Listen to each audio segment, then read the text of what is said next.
Evening, everybody. Thanks for coming. Thanks for coming back. I see a few familiar faces here. My name is Arnoud, for those of you who I haven't met yet. I work here at Jane Street, and so do a few of my colleagues that are here. We are hosting PowerShell, this PowerShell meetup again, because we just love PowerShell, and we love you guys.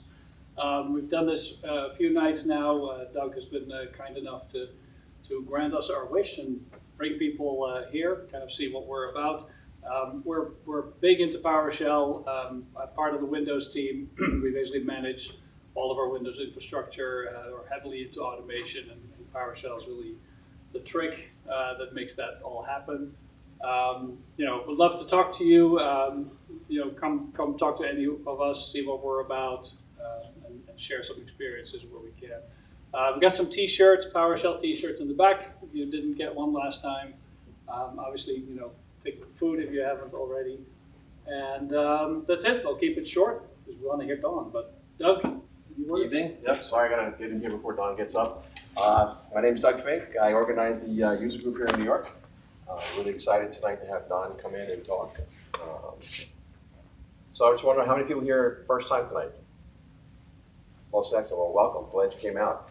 Hope to see you next time. We try to run these once a month. If not, now that you're on the meetup, you'll see the next time we get some speakers.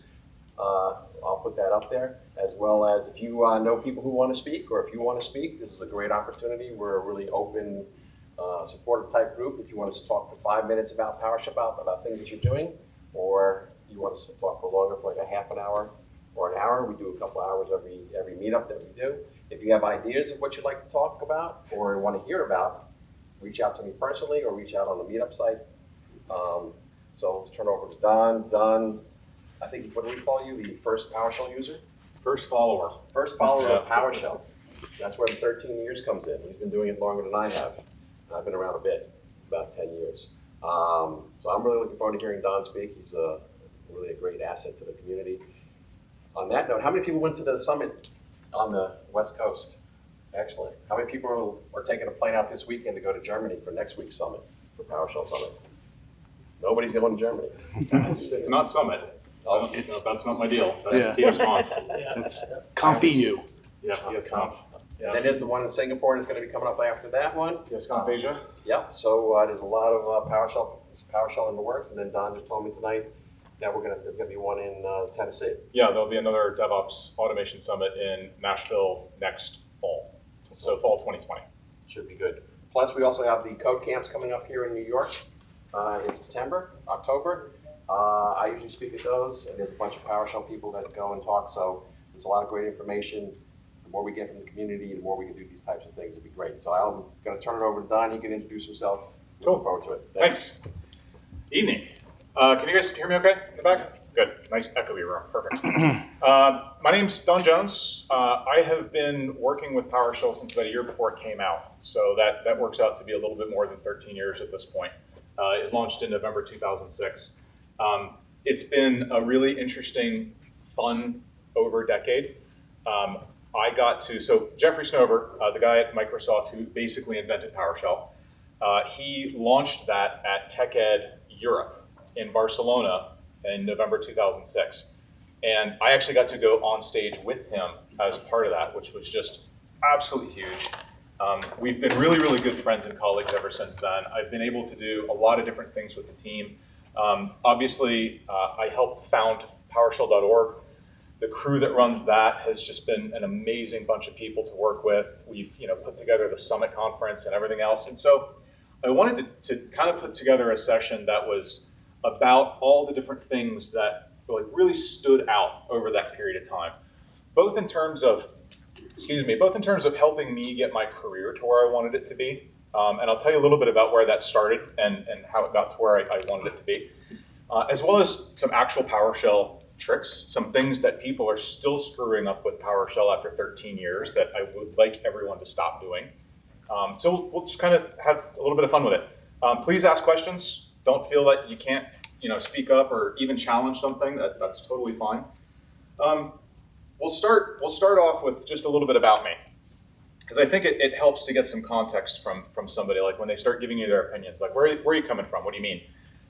That's very young me from a very long time ago. How many of you watched Star Trek The Next Generation? So that's Tasha Yar, Denise Crosby, much younger version of her. And that photo was taken several moments after she auctioned off her underwear for charity at a Star Trek conference that I was helping to run. And you can Google Tasha Yar underwear, and you will wind up on my blog with the entire story, and it's a really good story. And if you can imagine the terror a 17-year-old has when the super celebrity he's escorting around says, "What am I bid for a pair of white, I think they're cotton, Calvin Klein," like your heart rate, you can just imagine where that you start sweating everywhere, your radio goes off, what's happening? I don't know. But kind of the reason I wanted the picture up there is all of your past experiences lead to your career. Like so much has happened to you as an adult, and it does affect you every day. And sometimes it's good to think about what has happened to you in the past that helped you get to where you are today and acknowledge it, because it might help you get a little further if you really use it. Running Star Trek conferences, helping run them when I was 15, 16, 17, 18, was the first time I ran a business. Now, we weren't making a profit, but we did have to break even. Like renting out a hotel, she probably made 10 grand to come down. We had to fly, we had to spend a lot of money, which means we had to make a lot of money. It's the first time I learned about budgeting. It's the first time I learned about, timing out when the meals are going to be served. It's like all those little things that every business has to deal with. And I was exposed to that really, really early. And it turns out that just thinking that way all the time settled in, because when you're young, you're spongy, right? So the things that happen to you just become permanent. And those things became permanent, and they really did help me. And once I kind of realized that, one of the reasons I think like this is because I've always run businesses. And I've always been interested in automation. So one of my first full-time jobs after I was in, we'll get to that, but one of my first full-time jobs not working for the government, I worked for a company called Electronics Boutique, and this will come up in a bit, and retail company. You guys remember EB Games? Before they were bought out by GameStop? They were Electronics Boutique before they were EB Games. They were Games and Gadgets, and they had a couple of other brands. I worked for them. I was just a sales associate in the store. It turns out, learned so much, and the way that job was set up did so much to line me up for where I is. And once I started to really recognize that, that was a thing that happened, and here's how it's shaped now. Let's see if I can actively use those things to shape where I'm going in the future. It makes a huge difference. Like all those little influences really do matter, and you have to learn to look at them as assets, like strengths, arrows in your quiver, and really use them that way. So my first full-time job, the first thing I ever did out of high school, I did not go to college because my guidance counselors informed me in no uncertain terms that I could not do computers because I was not good at math. I really don't like math very much to this day. They were wrong about the computer thing, I think. So I didn't go to college. Instead, I went to Votech, which in Virginia Beach, which is where I was at the time, you went to regular high school for half a day in your junior and senior year, and you went to a central Votech, magnet Votech, for the rest of the day in your junior, senior year. I went for electronics and computer repair. So I learned how to solder, which incidentally, we've got a second house up in Utah. It's a cabin, and it's very much a do-it-yourself project, and knowing how to connect electricity together is hugely valuable. Like I will take that experience just for that. But the Navy came recruiting, not to join the Navy, but because they use civilian employees to do their depot level maintenance of F-14s and A-6s and all their other aircraft. So every so many flight hours, you have to take them down to nuts and bolts and put them back together. And then a Navy pilot gets in it and sees if it still works, which I think is a perfect arrangement. I was not test flying one of those. I was 19. There's no way I should have been allowed to put an airplane together, but here we were. I was actually specifically trained to do what the Navy at the time was calling an aircraft engineering mechanic, which means I had to know how the entire system worked, because part of our graduating exercises in the last 6 months of this apprenticeship, which was over 4 years long, they would sit us down with a battle damage situation. Okay, you've got an airplane, and here's what it looks like, here's what's going on. Whoever came up with the cheapest, fastest way to get that thing back in the air got a point. And like, that sounds horrible, but you do have to remember that the presumption is you're in war, and you've kind of already written off the pilot. Like, you know you're going to lose the pilot, so how much longer can you keep this piece of metal flying so it can shoot down other people's pieces of metal? Like, that's the attitude. Well, that whole thing has absolutely impacted the way I approach everything. Nearly everything that I wind up dealing with, for me, is an engineering problem. I'm here, I need to get here. What is the least amount of material and time I can spend making that trip? And it can't be a long trip. Like, I gotta get this plane back in the air. Everything at work, half the things with life. Hell, we just went up to our cabin. We had lost heat over the winter. Because it turns out the furnace was connected to a toggle light switch, which was hidden in plain sight right behind the hot water heater, and it had accidentally gotten shut off. So we had no heat up there. Electricity. Well, obviously, we tried to winterize the pipes as best we could. You know, you drain them, you put the antifreeze in the plumbing and everything else. But we got up there, we turned the water on at the meter, and we still had, what, Chris, like 3 geysers in different locations? Because we weren't able to drain all the lines. You know how your refrigerator has a water line for the ice maker? No, not anymore. Geysers everywhere. Well, so we had to make some quick decisions. It's like, can we stay in this cabin? Is this going to be habitable? Can we get the heat back on? Like, what is our triage situation? What is the quickest way we can get to a habitable place? Because it's winter up there. It was literally snowing a week ago. And if we can't get the heat back on, can't get the water fixed, and we can't stay here, we got to go and come back when it's more habitable. That is the whole way I approach everything. It's what's the critical path? What's the fastest way to get from A to B? Doesn't have to always be pretty, right? I just need to get the plane back in the air. I don't need to make it especially lovely.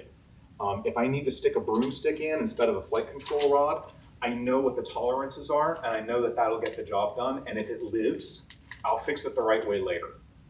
And that's what a lot of us have to do in our jobs when something goes down, is we have to jury rig. Sometimes we forget to go back and fix it the right way later. That's important. Gotta still do that. But that's lined up for everything. Games and gadgets, electronics boutique, first IT job, right? Went out from airplanes. They shut my facility down in the early 1990s. Remember the Base Realignment and Closure Commission under Clinton? They were shutting bases down all over, so they shut us down. Went to work for EB Games as an associate, became a manager of a store in Alexandria, Virginia. Stayed there for about 5-6 months. My first IT job opened up in the home office. I was an AS400 operator. I had just finished putting F-14s together. Do you know how much I knew about AS400s? They had to explain to me that it was a computer. Because my primary experience before that was a Commodore 64, which is a much smaller computer. But I learned on the job. And that's how I learned most of the stuff I know, is I learned on the job. I never had the formal education. I've never taken a computer class of any kind. I can barely sit through classes. I can't even sit and watch people like me do what I'm doing right now. I'm like, can you just write this down and I'll read it and hop around on the internet and it'll be fine. It's just my learning style. But that equipped me to do things like when the shift came from VB script, which is where I had staked my career and was finally making some headway and was getting conference gigs and had a really good selling book and found a co-author in Jeff Hicks, and we had a couple of really good selling books on VB script, and I'm sorry, PowerShell's gonna do what to my life and ruin it completely? I had to be able to learn on the fly by experimenting and picking it up as I went along and listening and try to synthesize what I heard. And so all these past things that you go through can be assets. Like not going to college, I realize now I missed out on a amount of drinking that I will probably never be able to recover from. I'm trying. But the fact that I didn't turned out to be an advantage in some ways, because I was forced to find other ways to have to learn rather than being taught. I had to figure out ways to pick it up. And so that became an asset. So it's worth looking at those things in your life. Like what happened and how can you make that a job asset today? What was the upside of the outcome? Even maybe if it's not what you wanted, right? Because life is a contact sport. We're never going to get exactly what we want. But if it took you to a good place in the end, how did it lead you there? Speaking of practices, It's practices, by the way. There's no apostrophe in that word. Plurals don't use apostrophes. Stop that. Like, this next bit is going to be a bunch of stuff to not do. Stop using apostrophes to mean plural things. It freaks out people who write. So let's switch over to my fancy dancy code editor. You guys have all seen a function in PowerShell before, right? Yep. Good, excellent. What's bad about this one?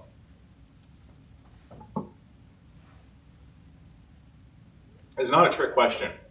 There's actually something fundamentally wrong about the mind of the human being who wrote this.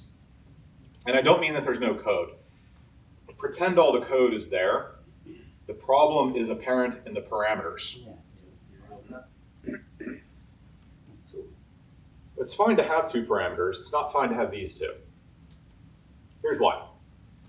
A PowerShell function should do the fewest number of things possible. It should be the least complex thing possible. Anybody ever rebuilt a carburetor? A couple people, a little bit. You don't do it now because they don't use carburetors anymore. The cars are vastly more complex. You need like an engineering degree to do anything with a car. But everybody could fix their own car when it was all just simple moving parts and machines. Like maybe they weren't the most efficient. I get the upsides. Definitely love my CarPlay in the car. Like I like the computers, but things were easier. Everybody could do it when it was simple. This is trying to do 2 things. This function is accepting a computer name on the computer name parameter, and it is also presumably allowing you to specify the path of a file name that has a bunch of computer names in it, I guess. And that's too many things. If you're going to design a function, have it do one thing. If I've got a properly designed parameter that can accept a computer name from the pipeline, that is the only way I should be able to get computer names into this function. That is all. Because I could read them from a file and pipe it.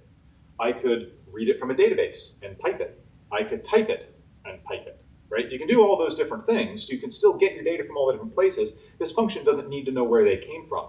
Because here's how the scale starts to go. Today, I want to read them from a file. Oh, yeah, tomorrow I want to pull them out of, what's that other place where we keep all the names of all the computers we own? Active Directory. So I'll just put another parameter in there for like, you know, OU path or something. And now this thing starts to bloat and it becomes too big and too many pieces and it's too hard. Now everybody can't maintain it because you've gone from a carburetor to an electronic fuel injected engine with 50 moving 1,000 parts, right? It's too hard. So keep your functions simple. And what this requires, and the reason a lot of folks will do this type of thing is because they don't know what the pipeline is for. They don't know how the system works. They don't know how the whole airplane fits together as a whole, and they don't know how it's supposed to do things. And so when they're trying to recreate stuff, they wind up doing it wrong, and what they're doing doesn't fit the system. I will get into epic, huge arguments with professional .NET developers. Nearly all of them on the entire planet hate me. Because they'll start going down this software design path, I'm like, no, that's not how PowerShell works. Well, it should. Cool, but you didn't make it, and it doesn't. Use the tool you've got the way it wants to be used. But Don, what if, like you're saying, always like use the pipeline, right? But if you're using the pipeline for something like this, you're doing it one at a time. You're forced to do things one at a time. Not always use the pipeline. Use the system the way it's meant. For example, I could run get-osinfo minus computer name, parentheses, get database, get file, whatever, and that's going to feed them to it all at once. It's use the thing the way it's designed to. Anybody ever do any kind of shop class in high school or anything else? Or maybe one of your parents, you don't use a wrench to hit a nail, right? You use a hammer. Oh, but I don't like hammers. Well, I'm sorry. That's where we are. Use a rock or use a hammer. You don't use a wrench. It's just use the tool the way it's designed to be used. If what you want to do is some other thing, find a tool that does that. Don't try and force it on this system because you're going to make it worse. You actually will be fighting it the whole time. Can I just ask you just to Yeah. qualify that a little bit more, because it's a little bit of a new topic to me, like to use it in the right context. So I understand just the beginning, like it's a function get OS info. Now, the proper way to do it is to not just have a conflicting variable. Well, Like here it's we're trying to make it do too much at once. We're trying to make it either talk to something, because apparently we're going to have it talk to something because we're giving it a computer name, but we're also going to have it read names from a file. That's two different things. Those should be two different tools. Okay, thank you. To me, it sounds similar to what my biggest beef is: people who give a like out file or like a CSV path, right? So it's like Yeah, like if you're going to produce results, those results should always go to the pipeline, because the next command can put them in a file or a database. And in fact, somebody wrote all those commands already, so there's no reason for you to do that. And we'll see another kind of example like that, a little more blunt, but take a look at this one. I also see this a lot, and it's a really, really, really common thing for newcomers to PowerShell who are just kind of moving away from the command line and they're starting to write tools. And what's the problem here? Format table. You just took whatever data you generated and you turned it into garbage because you were worried about what it looked like on the screen, and that's not the right thing to worry about. PowerShell is a data-driven, object-oriented language. It doesn't really care a whole lot about human beings, right? That's why IT people like it, because we're not people. PowerShell is not a people person. The problem here is that you're going to get good-looking output on the screen. Maybe you'll get good-looking output in a text file, but you're not going to be able to send this content to anything else. Because once you have passed something through a format command, you're done. You literally cannot do anything with it other than put it in a text file, on a piece of paper, or on the screen. You've eliminated most of your usefulness. Now, there's no problem running your command and then piping that output to format table if that's the context you're in right then, but you don't do it in the command.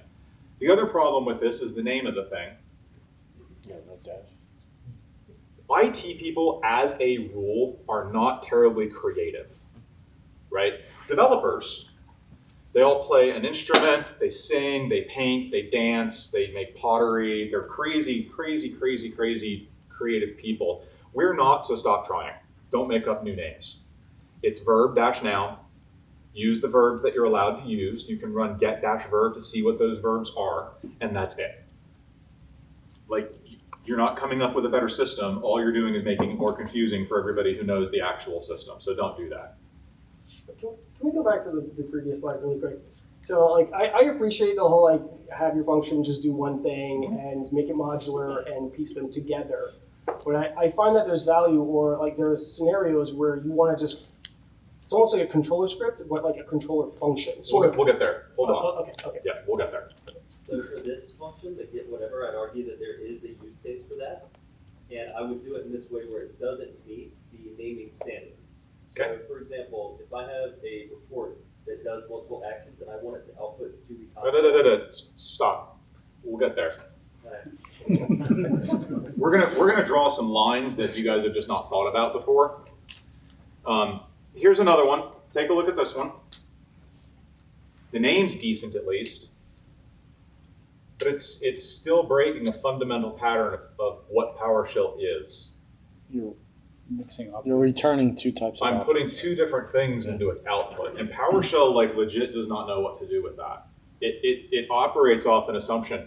There's one command in all of PowerShell's core commands. There's one command Microsoft wrote that dumps two different things into the pipeline. Get child item. It's get child item, because you're getting files and folders. The amount of hackery they had to do to make that work is astonishing. They spent something like 380 man-hours making that command work. And there's a ton of very specific little tiny things just for that command. It's not worth it. It doesn't like it. Just so it looked like DIR that we were all Just used so it to. looked like dirt. Yeah. Yeah. Last one. This is actually a good one. This is the good example. We've got a decent name. We've got one parameter for the input that we need. It can take that from the pipeline. We're retrieving two different types of information. We've set this up so that we can enumerate through multiples. I probably should have a process block in here for when it's run off the pipeline, but it'll actually work just about the same either way. And I'm creating one kind of output in the form of a PS custom object. So I'm combining the bits I need, a little bit of red line, a little bit of green line, boom, Voltron, and that one thing goes out to the pipeline. This is a good pattern. There are two types of scripts you can write in PowerShell. I'll take that back. There are two types of command you can write. Command is a generic term in PowerShell. A command can be a commandlet, which you've all used. It can be a script. It can be a function. It can be an external executable. A command can be a lot of things. A command is something that you run that can take input and can produce output. Okay? This is a good example of a command that is a tool. This exists without context. It doesn't know what you're using this for today. It's just going to do its one little thing. Getting back to the example of a hammer. What is a hammer used for? Driving nails. Driving nails, bashing people in the head. You can break things with it. Like the hammer doesn't know. It's not the hammer's fault. It's just a tool. You are the controller of that tool, and that is another type of command you can write in PowerShell. A controller takes a bunch of tools and puts them in a specific context. Maybe your controller is going to run a bunch of commands and generate a report. That is a specific context, and it uses those tools. The general rules for using PowerShell, these patterns I've been talking about, apply to tools. They don't apply to controllers. Tools never worry about what the screen output looks like because the tool doesn't know if it's even going to be run by a human being. It might be run by task scheduler. A controller, on the other hand, worries very much about where is this information going to go? Is it going to go in a CSV file? Is it going to go on the screen? It's running several tools and doing stuff with them. It's creating a business process. It's displaying a graphical user interface. It's putting a menu on the screen. And that's the difference both of you guys are getting at. And that's the line I just want you to think in your head. If you're writing a controller, great. That's where a lot of business logic is going to go. And that's where you're tying tools to a context. That's where you're saying this hammer is going to break a piece of glass. That's what we're going to do today. Or it's going to drive a nail and we're going to build a house. Or it's going to pull a nail out and we're going to tear this house down. Those are all different. Same hammer. And that's why the tools have to be written very simply and very generically. And you're going to change your mindset when you go to write that controller. If you guys, if any of you have read the Learn PowerShell Scripting in a Month of Lunches, or if you've read the Scripting and Toolmaking book that Jeff and I have on LeanPub, that's very much the pattern we try to lay out as tools and controllers. And if you break it up like that, a couple of things. One, you'll find that this type of function, a tool, becomes really easy to write tester tests for. Because when it doesn't do much, there's not much to write tests for. So you only have to write a few tests. You can automatically unit test this thing. And then you'll be sure that whatever controllers it winds up in are probably also going to work. Because you've broken the functionality away from the context, the business process. Make a little sense? So just to dovetail on your point about have your function do one thing, as you go up this curve of learning in terms of tools, if you go into the development world, we call this the single responsibility principle. Yep. So out of the solid concepts. So if you're actually already moving in that direction. So these are not new ideas in this thing. There's deeper research if you want to learn how to do these types of things. It actually comes out of something called the solid principle, and the S stands for SRP, which is single responsibility principle. So all these things, if you can actually leverage them, you can make really cool tools that work over and over again. There's another upside to following the patterns that the entire software development industry has established over the last 30 or 40 years. You will get taken more seriously. Like when people see you not as a script jockey, but as a professional who is using a specific environment to create mission critical tools, and you're following the practices that the industry in general has been trying to get behind for 3 decades, you will get taken more seriously. That's all there is to it. All right, so let's bop back over here. So stop using RightHost.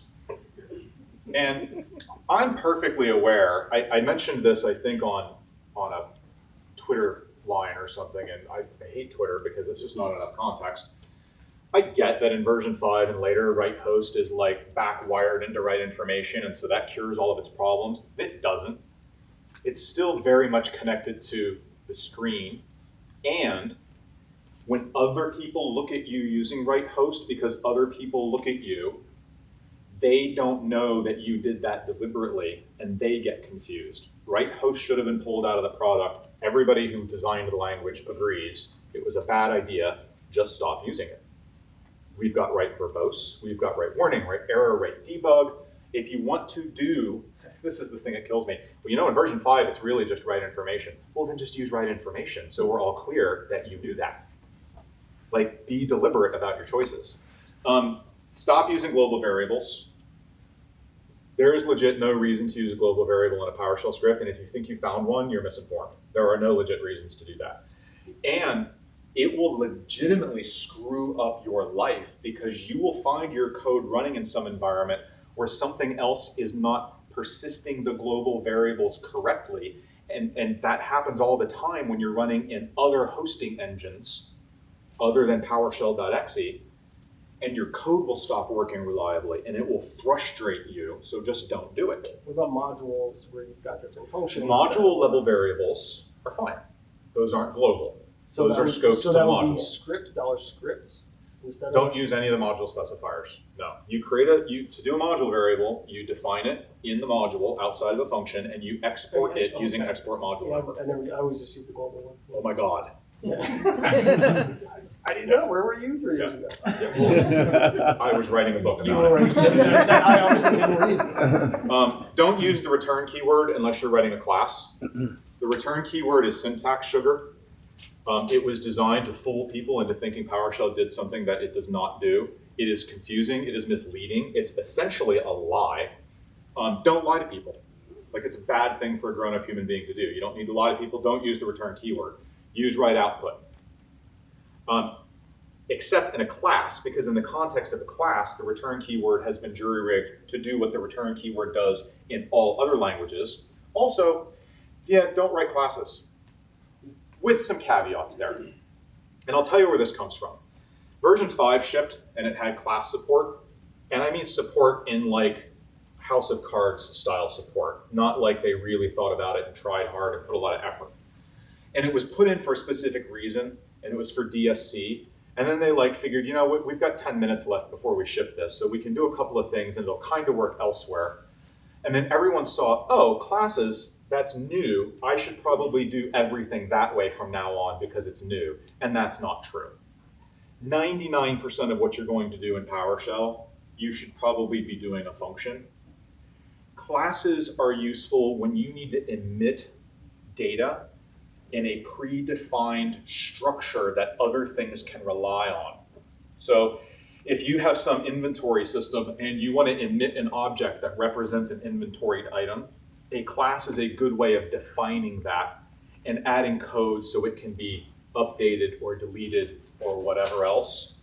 And if you're going to do that, get yourself a copy of Visual Studio and learn C# and do it the right way in a language that actually supports classes really well. Because the glide path from PowerShell classes to C# classes is like 8 pieces of syntax. It's not much. And your life will be better. The class support in PowerShell is still super sketchy. And it's not ever going to get better because it's not something they're moving forward with as they moved cross-platform. So, return keyword. what? What would you recommend as far as return does more than, you said, right information? No, RightHost and right information have been interconnected. Return is basically a shortcut to write output, but unlike all other languages, you could previously have also written things to the output without calling return, and return is just going to write one last thing and then exit. Yeah, so that's what I was asking about, is right information or right output perform the actual exit. So you're saying replace return value Replace that with right information value. Not right information. Let right information go from your head. That's a separate thing. That's the first bullet. So return, replace it with right output, and then change the flow of your logic so that if you need it to exit, you can exit. Like you can break out of a function. So you wouldn't suggest using return to break out of the loop of a function, or No, something. don't use return. Break or continue or whatever. No, and here's what happens is somebody else is going to look at your code and think it means the return that they learned in all other languages. Like it's returning one value only. And they're going to screw something up. Yeah, it's a landmine. It's just there to create chaos and confusion. Can we go back to global for a second? Global Sure. variables. Literally, I think the only time I've ever done it is in a PowerShell GUI script, and it was event handlers. I think I was lazy. You can, I don't know you what I can did. run all those things as script level variables. They don't need to be global. Yeah. There's almost no situation where the $global modifier is the right call. Can you give some more detail on what's broken on classes in PowerShell, or can we talk about that all night? We could go into it all night. It's easier just not using. They're not a go forward thing. Like they're going to be really sharply restricted to Windows PowerShell. They've looked at it. They've already. You can see in the code, the PRs, there's already bits of them coming out in cross-platform PowerShell. Do more of this. Format your damn code. Indent your lines. Use VS Code. Who's still using the ISE? All right, like grow up. The ISE is getting zero further development. It's got a lot of weird attitudes about scope maintenance that screws up the debugging process, something fierce. Microsoft is never going to do anything else with it. They've got VS Code now. We're moving on. The only reason the ISE existed, there are two reasons. One, the original Windows console, which is what PowerShell runs in, doesn't support Unicode. And so when they tried to ship PowerShell over to Japan, they're like, we can't use this because it doesn't display our language. So they needed something that could do Unicode, and the Visual Studio team told them to get lost.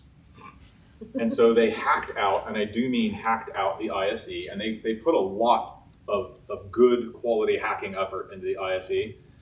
And then a little bit later, the Visual Studio team came out and said, hey, we're doing this cross-platform thing called VS Code that takes all kinds of extensions, and you can do all your PowerShell stuff in that. And they're like, cool, done, no more ISE. Work, that's it. It is a dead product. And, I don't know if you saw, we're getting a new terminal application in Windows that is open source and supports Unicode and transparency, and it's like what every other operating system has always had. And so that will be our new first-class console for using PowerShell when that comes out. So use VS Code. It'll indent your code for you. Make sure your code is indented. Like don't get into a forum like PowerShell.org's forums and post nasty-looking code and expect anyone to give you the time of day. It's just too hard to read. Write your functions. Put your functions into modules, or write controller scripts. Maintain that line between tiny, tiny, tiny little functions, as small as they can be for the task at hand, and controllers that tie them all together. You would never write a tool that did your new user provisioning process. You would write dozens of tools that did tiny little bits of it, and then a controller that put them in order and called them. Use the write commands, except host. Write information, write output, write debug, write verbose, write warning, all those guys, write progress if you want to. Although I tend to write scripts assuming that no humans will be involved, so progress isn't important. Do test-driven development. If you don't know Pester, learn Pester. It's not hard. The book Jeff and I have on LeanPub has a couple of chapters that'll get you ramped into Pester really, really quickly.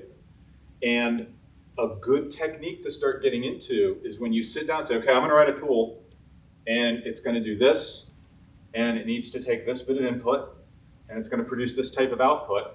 Write all that down, and then go write the Pester tests.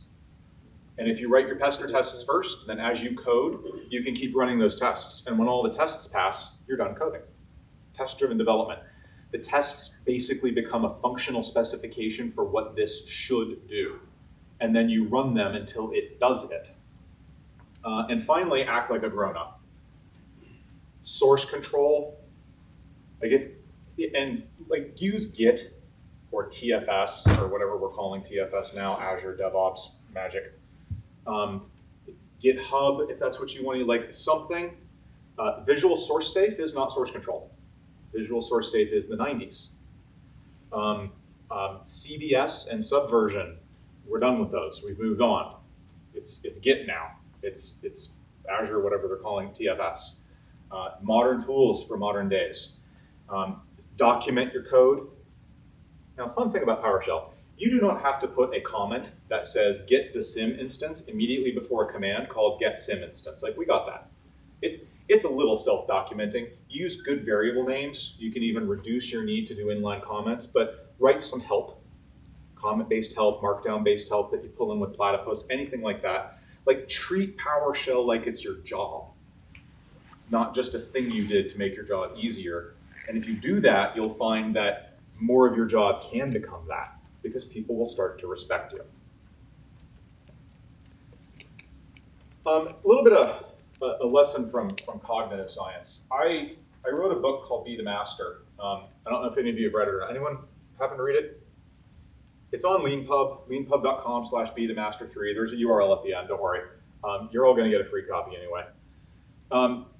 One of the things that this has you do is there's a workbook that kind of goes with it, and you can order a spiral bound, but you can also just download the PDF and print it yourself. It's that thick, it's big. And it's designed to get you through an entire year of changing where you go and getting you more into the habit of helping other people instead of just being focused entirely on your own career, which is kind of what we're taught to do. And one of the things it wants you to do in that workbook, there's 4 or 5 pages up front, and it asks you to write down certain things. And a guy emailed me and says, yeah, I'm just doing it in my OneNote workbook. I'm like, oh, that's cool. I can respect that. And I had to think about it. Write it down. Like, our brains are built in a certain way. How many of you touch type? How many of you don't touch type? How many of you still hunt and peck your way through PowerShell? Respect. You should see me type. It's appalling. Typing is muscle memory, right? It's not something you think about. The words go to the screen almost without thinking about them. Writing isn't quite like that. There's a lot of muscle memory there, but it's a very physical activity. The way our brains are designed to work is based on our senses. When you hear something and someone says something to you, a fact, that's one sense. If that is then accompanied, maybe they were talking about a particularly good wine or beer, and you had that smell that goes with it, and then you had the taste, and maybe you also had the noise of whatever bar you were in. The more senses that are involved, the more neurons light up and connect to each other, and they form a larger, stronger synaptic network. It's like if there was a magnetic charge, it would be a stronger magnetic charge. That creates a memory that's more durable. It ties better to other memories, which means it will recall better at the time you need it, and it just sinks in better. When you're thinking about something, how many senses does that light up? None. When you're deciding where to go for dinner tonight, you may rely on some memories, but that actual thinking activity does not create new memories. That's why a lot of people can't remember what they had for dinner last night. Because if you just ate it on like mechanical mode while you were watching TV, the TV took over, or the radio or the book or whatever you're doing. So when you're doing things that are important to you, when you're doing something that is supposed to change where you're going, do it the old-fashioned way. Write something down with the graphite stick and the dead tree, right? Have a certain type of music going that puts you in the right frame of mind, whatever music that is for you. If you need to light a candle so that you kind of get into the right place, you want to engage all your senses. If you're learning something, if you're trying to learn, how many of you find it difficult to just find the time to learn, and then you find that it doesn't stick very well? You've got to create an environment where your brain is going to light up more stuff. You need your learning music and your learning smells. Right? You need to be in the right place.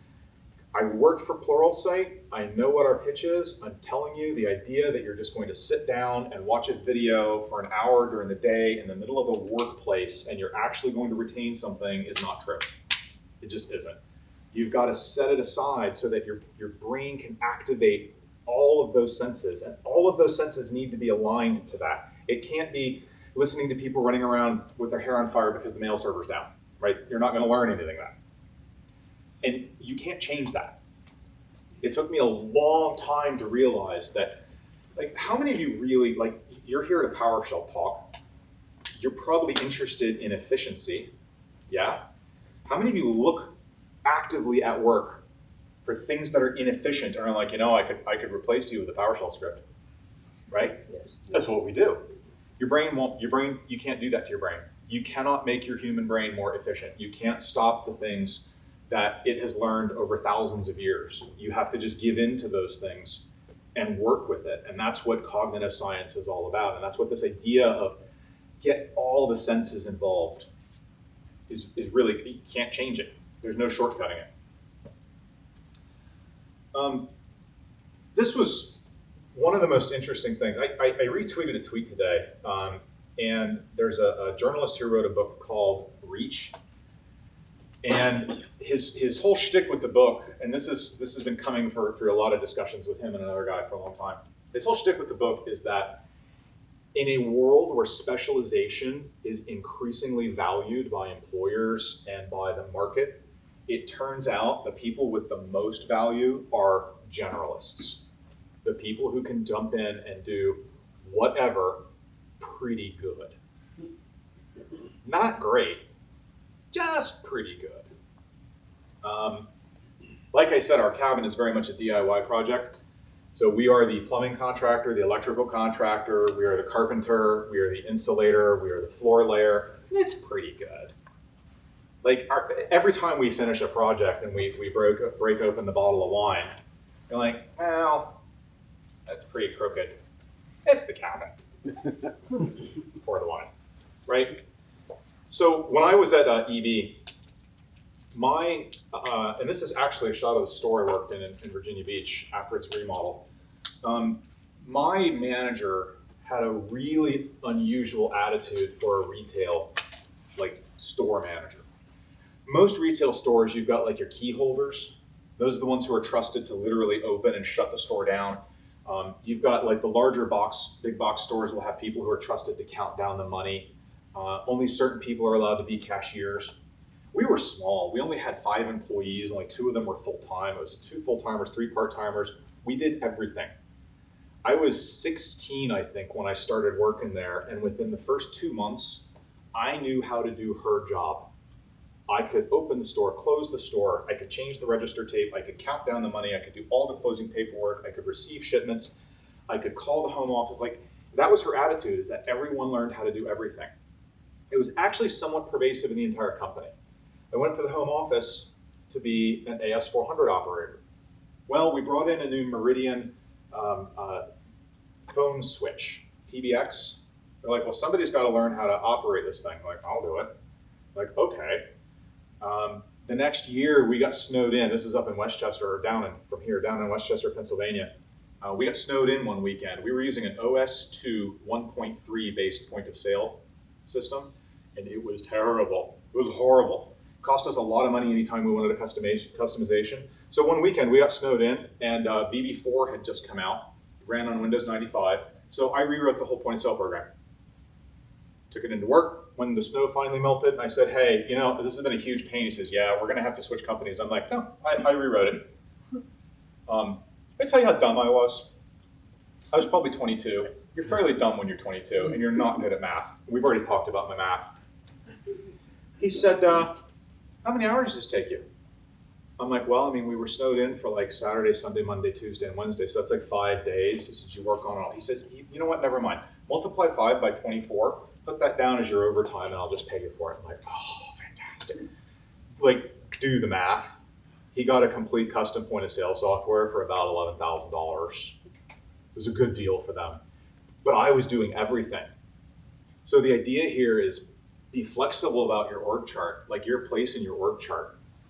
You are not a PowerShell engineer. You are not a messaging engineer. You are not a Windows admin. Your job title is not who you are. Like, don't let your place in the org chart become you.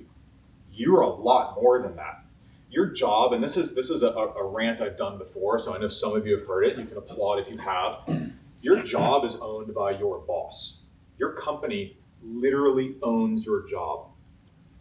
You don't have to be the one in that job. If you're not in it, they'll find someone else to be in it. They are responsible for paying for whatever it takes to keep that job up.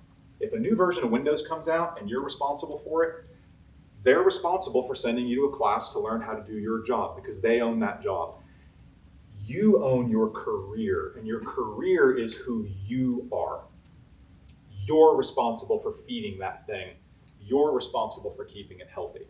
If people all the time will come to a class and say, yeah, you know, this insert name of new technology sounds great, but I'm never going to get to use it because my job just doesn't. I don't care about your job. You may need to invest in some training. You may need to buy a book. You may need to burn some Azure time so you can experiment with it. You have to do that to keep your career healthy because when your job goes away, your career is what will get you a new job. And if you're not minding your career, then you deserve what happens to you when you don't have that flexibility. Because if you don't feed the career, it will let you down. And that might mean a layoff. It might mean your company goes out of business. It might mean you get fired. It might mean that just a great opportunity opened up somewhere else and you failed the job interview. I had a really, really, really good friend who lost out on a really, really, really good job because he had never bothered to learn the most basic SQL Server administration, even though it was directly adjacent to what his job was doing. It wasn't his job. He knew he should learn it, but he just never took the time to buy, like, literally the $30 book I wrote. And he lost out on a job that would have been a 30% pay raise, better benefits, better work-life balance, all because he wasn't feeding his career, and he's still stuck at that old bad job. So take the time to feed your career. Your place in the org chart is not your identity. It's just what you're doing for right now. You may love your company, and they might never want you to leave, but that doesn't mean you can stop feeding your career. Like, you've got to keep doing that. Let's talk about DevOps, since we're on the subject of org charts. DevOps is not a set of technologies. It is not a box you can purchase and unwrap and install, right? DevOps is a way of managing IT operations to achieve certain outcomes. That's important. A lot of people miss out on that. At Pluralsight, I get to talk to a lot of our customers, and a lot of them will say, you know, we're trying to do this DevOps thing. I'm like, wait, you guys don't even have internal software developers. They're like, no, but you know, we want to do DevOps. Like, I don't think you're paying attention. Like, DevOps is designed to do a certain thing. DevOps is designed to let you quickly deploy software over and over and over and over. As fast as the developers can poo it out, you can deploy it. That's the function of DevOps. If you're not doing that, don't do DevOps. Like, if you don't need to drive a stick shift, then don't just grab the automatic and start twisting the handle around. It'll come off, right? It's a tool, and it's meant to achieve a certain outcome. And it's an org chart. Here's what we have typically done. Most companies who do software development would have some org chart that vaguely resembles this. You've got one team responsible for project management. Then you've got all your software developers. You probably have maybe some user experience people, UI designers, product designers, whatever else. You've got your infrastructure team, right? That's a lot of us. And everybody just tosses shit over the wall to the other group, right? The UX designers say, here's the user experience, go developers. And the developers are like, code, code, code, code, code, go, IT ops, deploy that thing. And you're like, where's the DLLs? I don't know how to do this. What is this garbage? And that's why it takes a long time. Because at the end of the day, it doesn't hit the customer until IT ops deploys it, till infrastructure deploys it. And when it breaks, whose fault is it? Of course it's our fault. We pushed the button to deploy the thing. You should have tested it. Not a tester, I just push the button. So what that means is infrastructure teams all went out and adopted ITIL, which is basically a specially designed management framework to prevent all change from happening. How many of you use ITIL? I'm right, aren't I? Yep. Do you know who designed ITIL? The British government. The Kingdom of the kingdom, the United Kingdom government, the Brits designed it. The government designed, basically DMV, Right. designed ITIL. I'm not, like, that's not agile in any way. I don't know if you've been to the DMV, but they're not a hard-hitting group. And we don't want to stop change, we just want to control it. You just don't want to say you're stopping change, but you want to put enough controls in place that no one's going to make it through the gauntlet, and thereby you stop change. That's the purpose of it. DevOps is the opposite of that. DevOps recognizes that we're going to screw up and we're going to fail, and it just embraces that, knowing that we can unscrew up just as fast as we screwed up the first time. The idea is that instead of spending 5 years assembling your masterpiece collection of software bugs into one package, you just assemble one bug at a time and ship it. And when it breaks, you can go, I'm pretty sure I know what happened because we only changed one line of code. We'll go fix that and deploy it just as fast. How many of you have a smartphone? Who's getting popular up here? Yeah, that's fine. How often do your apps update? Every day. Like, I think mine's doing it right now, right? That's agile. And DevOps supports that agile environment, and this is not the org chart for it. So the old org chart, the project management team would have people, there's a bunch of software developers, and everyone's just tossing things around. DevOps mixes it up a little bit. And it says, the thing that leads us all is the product. What is the thing we are doing?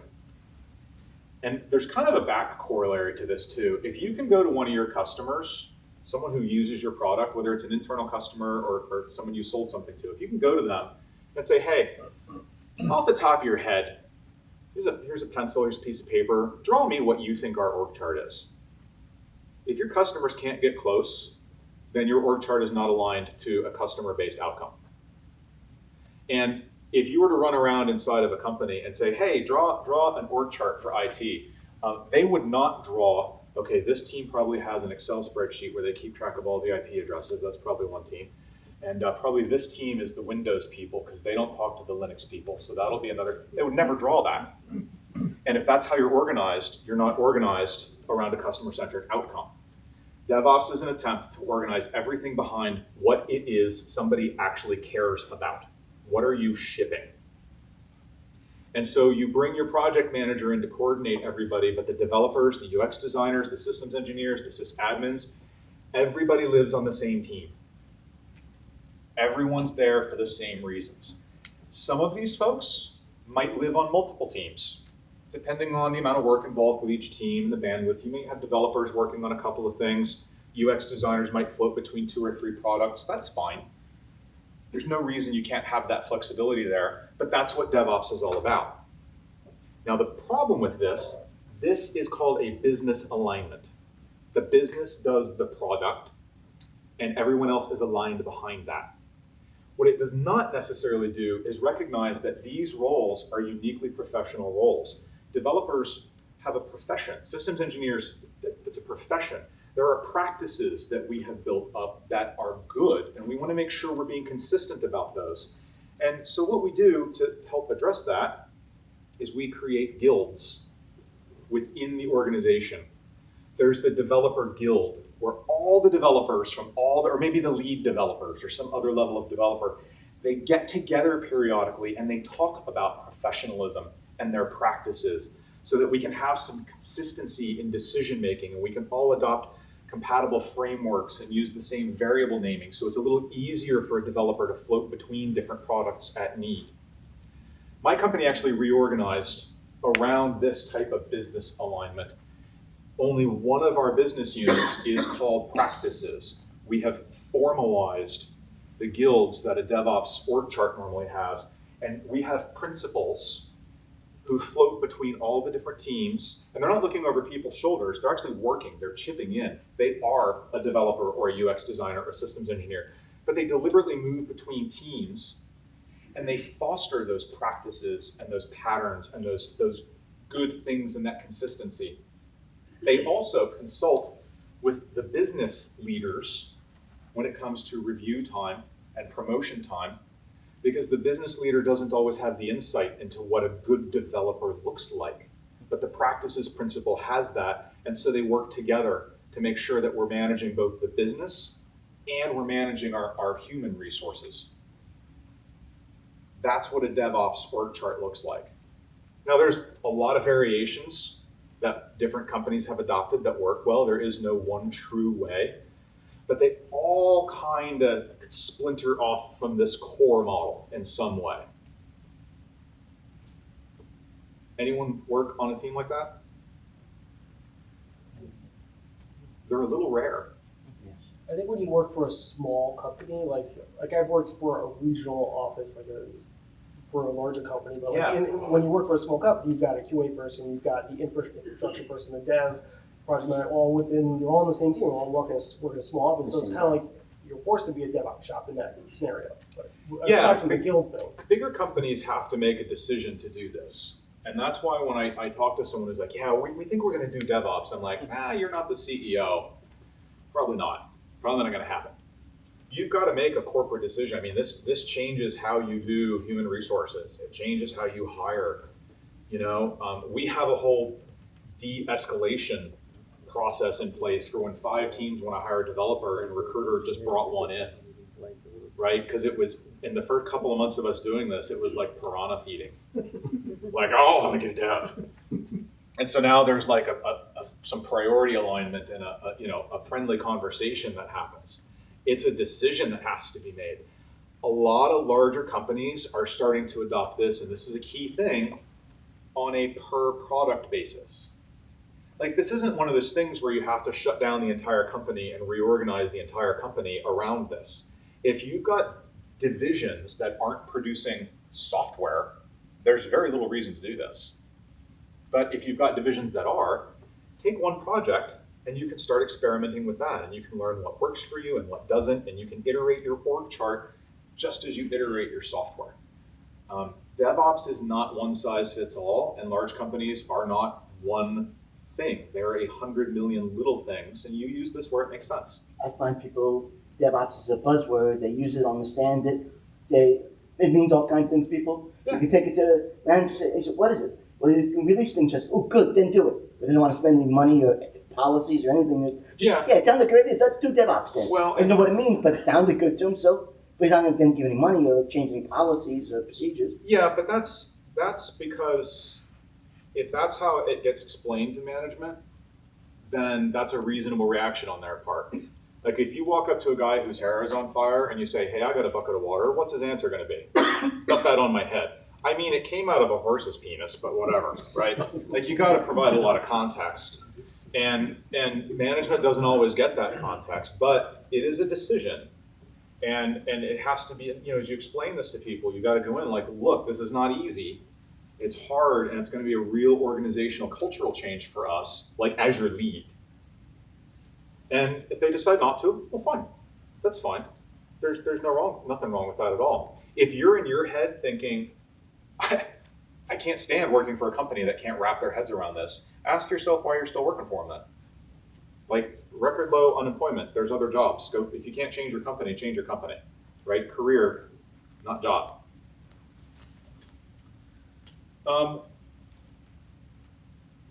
Speaking of career, not everything in the world is a nail. And so you need to not just be a hammer. You need to be the guy or the gal who says, I can figure it out, I will get us there. And you need to be able to pick the right tool for the right job. You know how many software languages are in common use today? Guess. 50. 50? Couple Couple dozen? It's over 600. And that's because they're increasingly getting designed to accomplish specific tasks. There's something like 22, almost a couple dozen languages for data analysis. Depending on the data set and the sources and your outcomes, you pick the right language. The most agile companies are true polyglots, meaning they stand up these little tiny DevOpsy teams and they don't all use the same language. Nobody made a decision that we're a .NET shop. Like, no, for this bit right here, Java is definitely the best way to accomplish that. No one ever said that, ever. That's an example. But they pick for each of these, like what's the task and what's the best tool that will get us there the fastest. It's a different mindset because, 20, 30 years ago, the answer was C. What language are we using? C or COBOL, right? And so you couldn't make a bad choice because those were your only options. You had nothing like a framework, not like we have now. But we've got so much now to choose from that you need to choose the right tool for the right job. PowerShell, cross-platform. I don't get it. I truly don't. Like, I get why it sounded good for Microsoft, and I get why Microsoft is still putting some brain cycles into it. But if I'm going to automate something on Linux, I'm going to use Python. It's way more mature. It's always going to be more mature. It's got better libraries. It's got better reach. I completely do not understand why they had to go with tabs instead of curly braces for language constructs, but whatever. I'll get an editor that'll help me figure it out. The tab thing took me about a month the first time, but now I know. And so I taught myself Python. It's fine. I didn't break in half. It didn't hurt. It was kind of a little bit of fun. It took me a little longer, but you get faster. I didn't drop out of the womb knowing PowerShell either. I had to learn that, so I might as well learn something else. It's the right tool for the right job. The market value is going to be around generalists because a company today doesn't know what they're going to need in a week or a year or a couple years. What most companies are starting to figure out now is that all companies are tech companies. You're not a bank, you're not a manufacturing company, you're a tech company, and you're gonna have to be technologically agile to stay ahead of your competitors. Some of the banks out there, huge banks, like you guys know who Barclays is, right? Those dudes invented consumer banking like 1,000 years ago.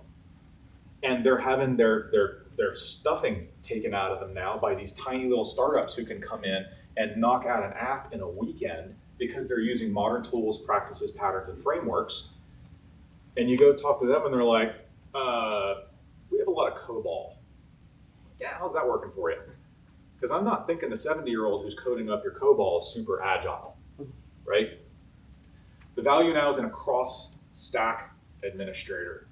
You need to not care if it's Windows or Linux or whatever other filthy thing is sitting out there on the internet. You need to not care if it's PowerShell or Python or whatever.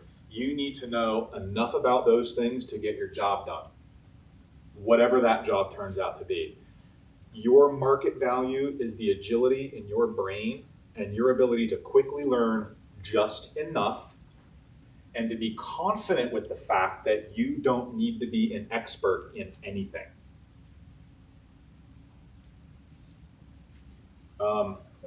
Yeah. Or just a layer on top of that, I mean, now we can bring in the part of the cloud as well as serverless functions. Yeah. And serverless Lambda, which is going to make this thing even more complicated or expand in ways that we have no way to expect. I find right now to be one of the most exciting times to be in our industry because it's interesting and challenging and there's options. And it felt like for years it was Windows or Linux, .NET or Java. Yeah, it was boring. Like I got into an industry because I liked it to be different all the time. Jeffrey Snover has a saying, if you don't like change, you picked the wrong industry, try lumber. We haven't had a new tree in a long time. Lumber, yeah. No new trees, always the same trees. When you say that all companies are tech companies, are you saying that it depends on how well a company can use tech to get ahead? No, we passed that point. It did matter for a while how well a company could use tech to get ahead. Now it matters if a company can use tech to not die. I mean, companies like American Express are seeing significant declines in market share in certain categories because some 20-year-old wrote an app to do personal investment. Or Stripe. Stripe is killing payments, and it's an app. Like it runs APIs. It runs in Amazon. They wrote it in a month. In a month, they basically duplicated what it took this country 50 years to develop in payment processing. So all companies are tech companies because if you're not a tech company, you're probably not going to be a company. Like, there's just no room anymore. And so now all these large legacy companies that were used to these huge, massive, Chase for a while, years ago, they've gotten better. It took them years to launch a new product. They can't wait that long. If it takes them years to launch a new product, they will be the last in the market and all the market share will already be gone. And it's tech that gets them there fast. And it's not a matter of getting ahead now. We've moved past that. Now it's just survival. Things like time to market and so is getting smaller. Time to market is measured in days. I know some of you have seen this video. I don't have the audio, and that's good. I'm gonna kind of walk you through a little bit of this though. You see the shirtless guy, shirtless dancing guy? This is probably, I'm guessing, in some place where he was allowed to have access to drugs. There's obviously some kind of musical situation, but I want to point out that he's a weirdo. All right, he's out there by himself, but just now a less weird person has come over, and he sees what he's doing, and shirtless guy's like, no, do it this way, this will be more fun. Shirtless guy is out in front still, but now he's got someone who's in it with him. And guy number two, he's trying some new ways to get people engaged that shirtless guy hadn't thought of, and he's starting to call his friends over. Look at them go. Shirted guy has clearly not had quite as much in his bloodstream, but he's got a friend over now, and now they're all kind of doing it together, and now it's a little less weird. There's three of them, and here comes a fourth. Here's a woman who's going to jump in, and she's just going to sit on the sidelines for a little bit, but before long, she's going to stand up and be right in the middle of it. And here's a couple more folks that have come in. And now it's a movement. Now it's not weird. Now it's the thing everybody wants to do. And so now everyone is coming over. And now this is normal. It was weird 2 minutes ago, and everybody wants in on this, and now they've created a festival that they can charge admission to next time. So the leadership lessons that this video tries to get out is movements, things that are important, things that grow, aren't about the leader. The leader's usually a weirdo who's proposing something different and uncomfortable, and they might be an expert at what they're doing, but experts are often weird and uncomfortable, right? What made this was the follower. It was that first follower who came in who said, look, this isn't weird. I'm gonna stick my neck out a little bit, clearly not as much as the shirtless guy, but I'm going to do it a little bit, and yeah, I got one other person in there, and that took a lot of effort, but the next two were easier, and the next hillside was pretty fast. Those things kind of snowball. So, the lesson here, Jeffrey Snover showed this at the first Ignite in Chicago, and he did it before our session. We were doing a PowerShell Unplugged session. And he did it before the session because Microsoft wasn't sure if they could get clearance to have this included in the session recording. So we had to do it before they hit record. So Jeffrey does this, and shirtless dancing guy's out there, and Jeffrey says, that's me. I'm the weirdo shirtless dancing guy. And I'm on stage with him, and I do not know what's about to happen. And so I'm legitimately nervous and sweating a little bit. And he gets through the whole thing, and he says, Don was the first follower. Right? Not an expert in PowerShell. Jeffrey knows a lot more about it than I do, trust me. But sometimes the best thing you can do in a community is not to get out in front and be the leader, but find someone who's already leading it and show other people how to follow. That's how you build a consensus. You can do it in work. If there's somebody at work who's putting something out there, you don't necessarily need to be an advocate for them. Show other people how. Be that first follower who shows other people how to do the dance, And it becomes, just because of the way human brains are built, it becomes pretty easy to get a hillside of weirdos that are now the new normal. So it's an effective leadership technique. One of the reasons I point this out is because a lot of people have imposter syndrome, right? You guys know what that is. You assume everyone else is the smartest person in the room, and it's not going to be long before they figure out how dumb you are. Totally get it. I am not a PowerShell expert. A lot of people mistakenly think that I am, because for a lot of people, their first PowerShell learning experience was one of my books or one of my videos, or maybe they took a class from me. And when someone leads you into a new thing, you tend to assume they're the expert at it, but I'm not. There's people doing far more complicated things with PowerShell than I ever care to do or have ever done. I like teaching the entry-level stuff. I like teaching those first concepts that get people past the hump and get them really interested and engaged, and then they don't need me anymore.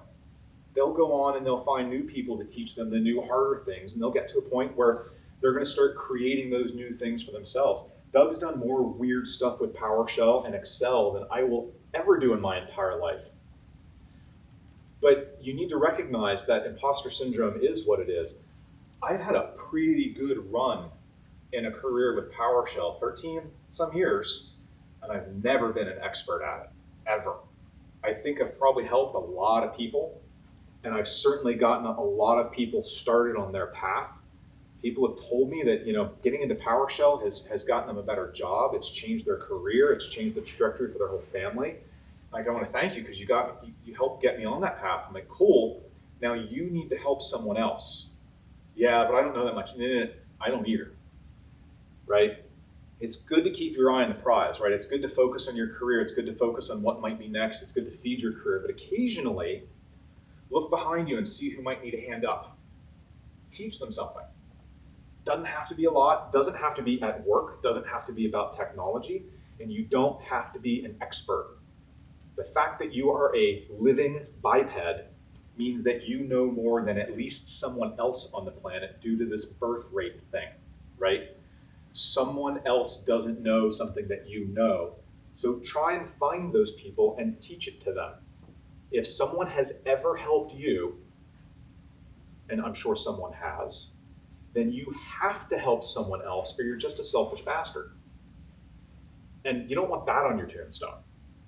So you don't need to be an expert, right? You don't have to be creating something new. You don't have to be crazy shirtless guy in the hillside. It's fine to be one of the other folks. But help get other people in, like drag them to wherever it is you're going. And I want to talk a little bit about investing. This is a Le Clé d'Or. It's the pins that hotel concierges wear. It's very fancy. Chris and I, several years ago, started a magazine in Las Vegas called Cierge. And it was designed for all the hotel concierges in town. And instead of being like a typical magazine with articles and all that, we didn't sell ads. We went to restaurants and we sold space for them to print their menus. So we were like a consolidated menu book and contact list, which for a concierge is a very important and useful thing to have. We would keep it updated for them so they didn't have to work so hard on that giant 3-ring binder book that they all have. It was a good idea. We started that in, what, 07, Chris? 06 or 07? Right when everything was going awesome. Then things didn't go awesome. Restaurants quit investing. Everybody scaled back all their expenses. And it was an investment. We wanted to try it because we felt there was a lot of upside. It was the wrong time. Looking back, there was a few things that I think we underestimated in terms of difficulty. But the point is that when it was clearly going south, we did two important things. We walked away and we didn't feel bad. It's okay to try new things. It's okay to invest in something. It's okay to spend 3 months doing a DSC pilot. It's okay to spend 6 months trying some things. And it's okay to get to the end of that period and go, that is a documented, objectively terrible idea. Here's why. Here's what we have learned from that. and we're going to go try something else now. That's good to do in your life. It's good to do at work. Don't be afraid to fail. And that's where it gets a lot of people stuck, because we hate looking stupid. And if you fail, you were stupid, right? Because you should have known better. Except that if you didn't fail, you didn't know better. But how many of you have kids? You ever tell them to not touch the hot pot on the stove? Yeah. What did they do? Touched it. They touched it. Doesn't mean they're dumb. It just means that until we fail at something, we can't really internalize it. It's that cognitive science. We have to fail to learn. You're dumb if you do it twice. Definitely 3 times. Right? Like if they touch it the second time and they lift their finger first, that's okay. That's still the learning process happening. At least they're iterating. They're trying. Well, version 2. Nope. 3rd time, have them checked out. But don't be afraid to invest time, a little bit of money, maybe even your own, and don't be afraid to fail. If you can fail and you know why you failed, and you can decide to either iterate on that failure and try again, or just, we're going to walk away because this is demonstrably a bad idea, you learn.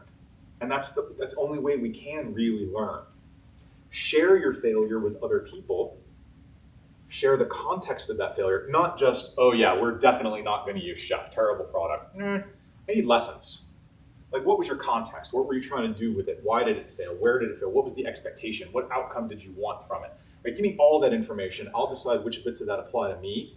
And you have just taught me, because teaching is nothing more than sharing our failures.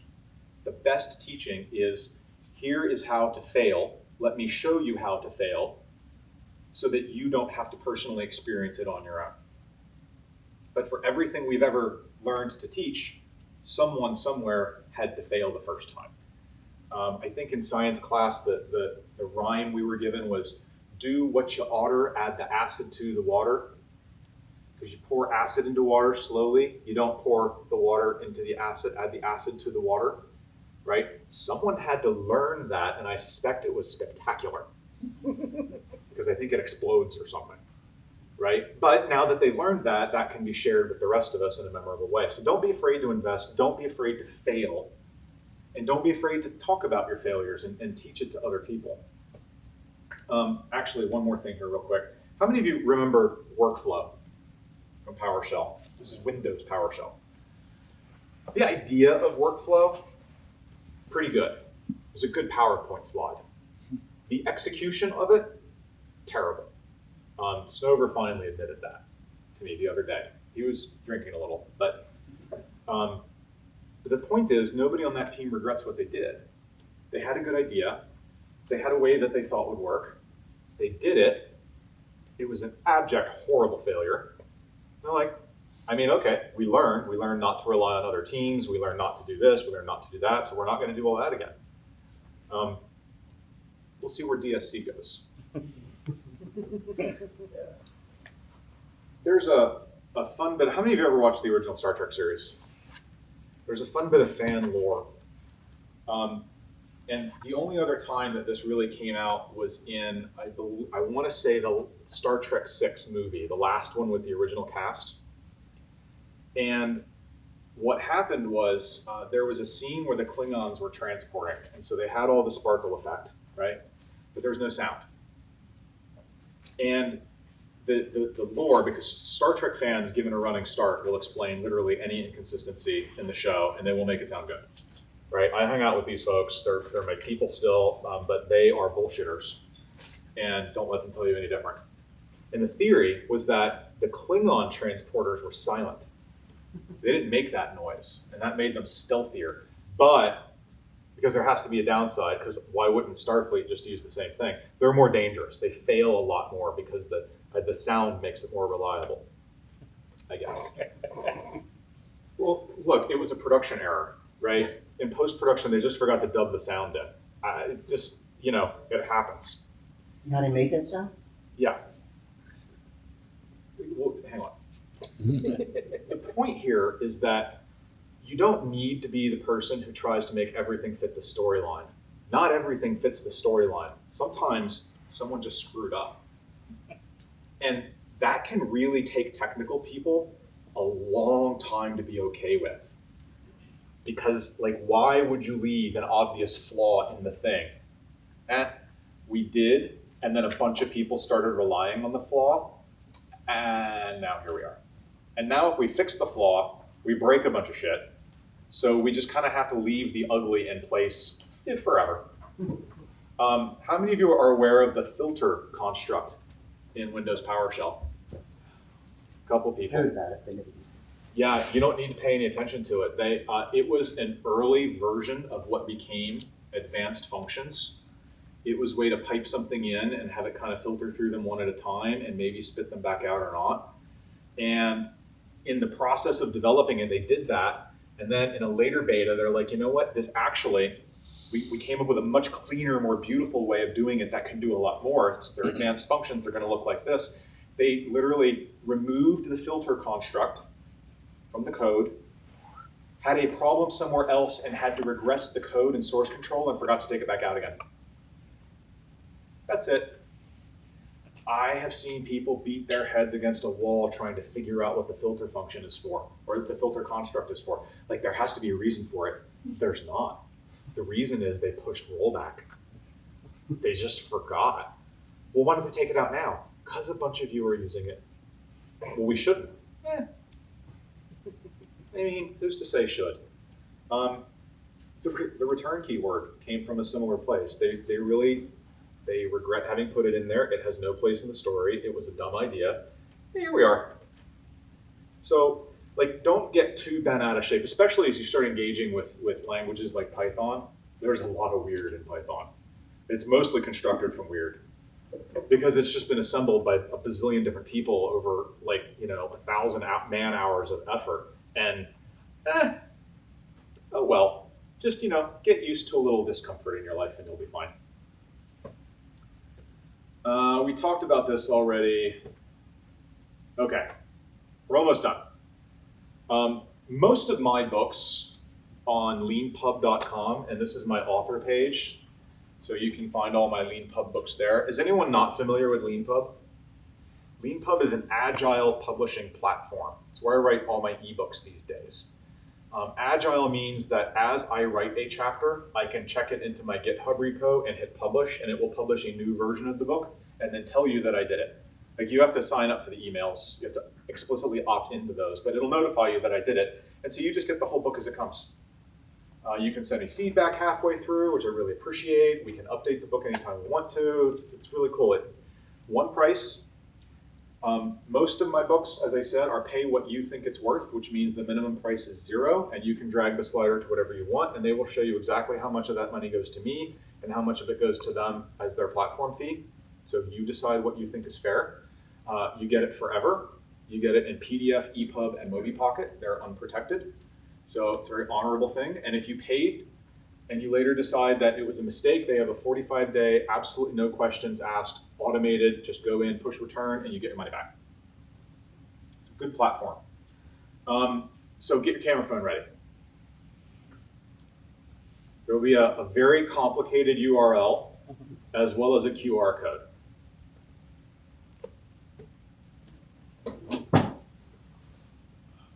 You can get all of my LeanPub books in one transaction using that URL.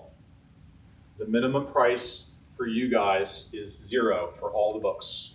And then you can pay what you want. The suggested retail for the entire collection is $240. That is there for your information. You can pay what you want. If you're in a place right now where you can afford nothing, then fine. That's okay. You can buy me a drink sometime. This URL goes offline on Monday. So, like, this is not a procrastination situation. Cool? That URL is case sensitive if you're trying to type it. I know. Yeah, if you hit the QR code, your phone should pop the URL. I'll leave it up for a couple more minutes, but that will get you all the books, including my fiction books. This is my new thing. I've got a couple science fiction books up there. There's a fantasy book I'm in the middle of.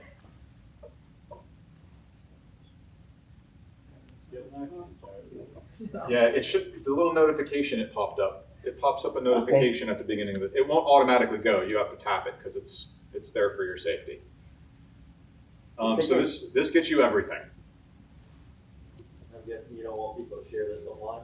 I would prefer not. That's why it's coming down Monday. We only do so much damage over one weekend, I suppose. But I will offer you this. If you want to share it around within your company tomorrow, go ahead. I don't mind. Like IT people are my peeps. The industry in general has done amazing things for my life, and I don't mind sharing. Just share the whole story about it. Thank you, Don. You're welcome. I just have a random question, like, how many books have you written, like total? 70? Really? 80? It's about 82. Seriously? That's He's awesome. written a lot more fiction. But these are just the lean pub ones, which Yeah. are a good chunk. These are the lean pub ones. Yeah. There's probably a dozen-ish up there right now. Roughly, I would say. That's awesome. Yeah, I write fast. Like, writing is my superpower, and drinking. Do you do both at the same time, help you writing? Yeah, I do. I've never had writer's block. I have sometimes written crap. There may be a connection. So one of the reasons I wanted to do this is I am in a new chapter of my career. I've stepped away from the DevOps Collective. I'm stepping away from PowerShell.org. There's a whole new team. Missy's one of the folks helping run PowerShell Summit now. They're launching a new conference in Nashville, as Doug mentioned. I imagine she'll be helping with the content on that. There's a great group of people who are going to keep that going. I'm moving into more of the business management and strategy side of my business, and I enjoyed a great deal. But it also means I've written my last IT book. And the PowerShell Month of Lunches books are being taken over by new authors who, those books have been amazing for my career. I hope they're just as amazing for their careers. But this is why I wanted to kind of do this too. There are a couple of tech books up there. That PowerShell scripting and toolmaking book I mentioned is part of this bundle. The DSC book that Missy and I did together is part of this bundle. So like, consider her mortgage when you decide how much to pay. Not mine. It's paid off. I just got a new house. She just bought a new I house. just Just bought a new house. I I assure you it is still not. has a mortgage. Turns out, I think I probably already own them all. So No deal for me. I still enjoy writing business books. There's a book on here called Let's Talk Business, which is about how to understand what business people are talking about so that you can communicate with the business leaders in your company. There's Be the Master. There's a fun book on instructional design for people who didn't go to college for it. So check them out, by all means. If you ever want a paperback version, the ones that are done are on Amazon in paperback form, so you can get a printed copy if you feel like it. That's the only thing LeanPub doesn't do, is print paper. But otherwise, you can email it to your Kindle or whatever else. So this will kind of be like, these are the last tech books that I've done. So thanks for being here tonight. It was good talking to you all. Thank you.